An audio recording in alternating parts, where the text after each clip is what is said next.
пехати ще се гоним, им съм аз, Ян си ти. Рай е светлината в нашите души, а поп дори ще бъде недрата на тъмнината ни. Откровение ще има, ние сме разрушители, но и всичките си ръце ще се прегръщаме. Лунни възлище са нашите мечти. Сянката ми ще обича твоята светлина, а твоята ще изгаря всяка злина. Минали по-отделно и заедно през всяка борба, сплетени като природни чудеса, ние сме чудото на света, мъж и жена.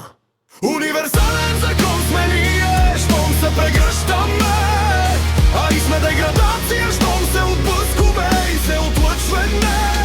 Любовта не била парадокс, пък и боли, и сърби искаш и почесване, нали? Дървото на живота е много коренно, но и разклонено, не е разчленено. Това са човешки черти, да губиш способността на природата и да те боли.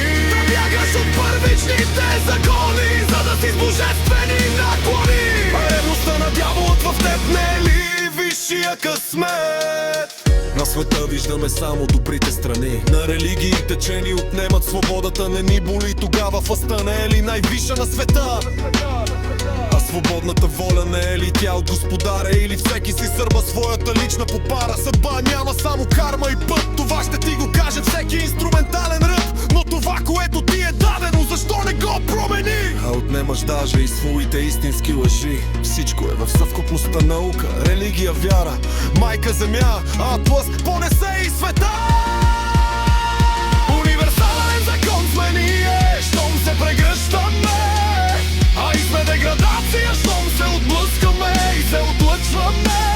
Любовта не била парадокс, пък и боли, и сърби искаш и почесване, нали? Дървото на живота е много коренно, но и разклонено, не е разчленено. Това са човешки черти, да губиш способността на природата и да те боли. Да гледаш от първичните закони, за да си божествени наклони.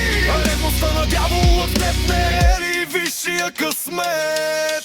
А да добавя патриархът и матриархът, велика сила на глава и вратът. Но махни едното и ще остане само празнина в твоя вътрешен кът.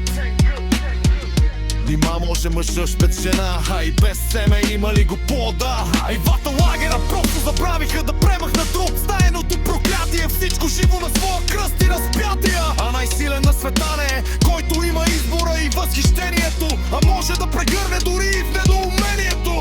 Да си силен в мекота, това е висша форма на мъдростта. Самураят е иронин и поданник, даже и посланик на парадоксалната дума — любовта. Универсален закон сме ние, щом се прегръщаме, а и сме деградация, щом се отблъскаме и се отлъчваме. Любовта не била парадокс, пък и боли, и сърби искаш и почесване, нали? Дървото на живота е много коренно, но и разклонено, не е разчленено. Това са човешки черти, да губиш способността на природата и да те боли. Да бягаш от първичните закони, за да си с божествени наклони. Ревността на дявол в теб не е ли висшия късмет?